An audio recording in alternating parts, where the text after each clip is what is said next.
মানবিক মর্যাদা ভিত্তিক সাম্যের বাংলাদেশ। শহীদের প্রত্যাশা, এই দেশবাসীর প্রত্যাশা তখনও ছিল, অঙ্গীকার এখনো আছে। সেই বাংলাদেশ আমাদের বিনির্মাণ করতে হবে ঐক্যবদ্ধভাবে, ফ্যাসিবাদ বিরোধী জাতীয় ঐক্যকে শক্তিতে পরিণত করে। এই কথা যেন আমরা বলে না যাই। আজকে যা শুরু হয়েছে, গণতান্ত্রিক শক্তিগুলোর মধ্যে বিভেদ কারা করছে, কারা গণতান্ত্রিক শক্তিগুলোর মধ্যে আপোষে লড়াই সৃষ্টি করে দিয়ে কারা এই আরাম উপভোগ করছে। আমি গতকালকে একটা অনুষ্ঠানে বলেছিলাম, আমরা গণতান্ত্রিক শক্তি সমূহ পরস্পর লড়াই করছি আর আরামে আছে দিল্লিওয়ালারা। কেননা আমাদের মধ্যে পরস্পর বিভক্তি এবং লড়াইয়ে উপকৃত হবে তারাই। আমরা এই এক বছর যেতে না যেতেই আমরা ভুলে যাচ্ছি গণতান্ত্রিক সংগ্রামের স্ট্রাগলের সমস্ত আমাদের ত্যাগ তিতিক্ষাকে, রক্তদানকে। আমরা মর্যাদাবান করার পরিবর্তে পরস্পর অপমানিত করার সুযোগ নিচ্ছি। কেন জানি না, আমাদের মধ্যে সেই চর্চা ইদানিং শুরু হয়ে গিয়েছে। তার মধ্যে আমাদেরকে চিন্তা করতে হবে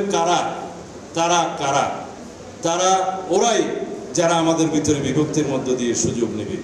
তারা ওরাই যারা বাংলাদেশকে গণতান্ত্রিক রাষ্ট্র বিনির্মাণ হতে দিতে চায় না। তারা ওরাই যারা ফ্যাসিবাদের আগমনকে স্বাগতম জানাতে চায়। তারা ওরাই যারা বাংলাদেশের গণতান্ত্রিক সংগ্রামকে স্বাভাবিকভাবে নিতে পারে নাই। তারা ওরাই যারা বাংলাদেশের স্বাধীনতাকে নিয়ে এখনো পর্যন্ত প্রশ্ন তুলতে চায়। আমি কাউকে উদ্দেশ্য করে বলছি না, কাউকে উদ্দেশ্য করে এই রাজনৈতিক চেতনাকে আমি অপমান করতে চাই না। আমি শুধু নসিহত করব, স্বাধীনতা উত্তর বাংলাদেশে আমরা সবাই এই স্বাধীনতাকে যেহেতু আপন করে নিয়েছি, এখানে আমরা কোনো বিভক্তি চাই না। কারা স্বাধীনতার বিরুদ্ধে ছিল, কারা স্বাধীনতার পক্ষে ছিল, এই বিভক্তিটা আওয়ামী লীগ করেছে।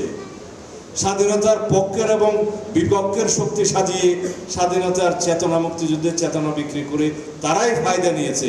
সেই একই রাজনৈতিক অস্ত্রকে আমরা ব্যবহার করব? আমরা করতে পারি? সুতরাং আমরা ঐক্যবদ্ধ বাংলাদেশ চাই। সেই ঐক্যটা কিসের?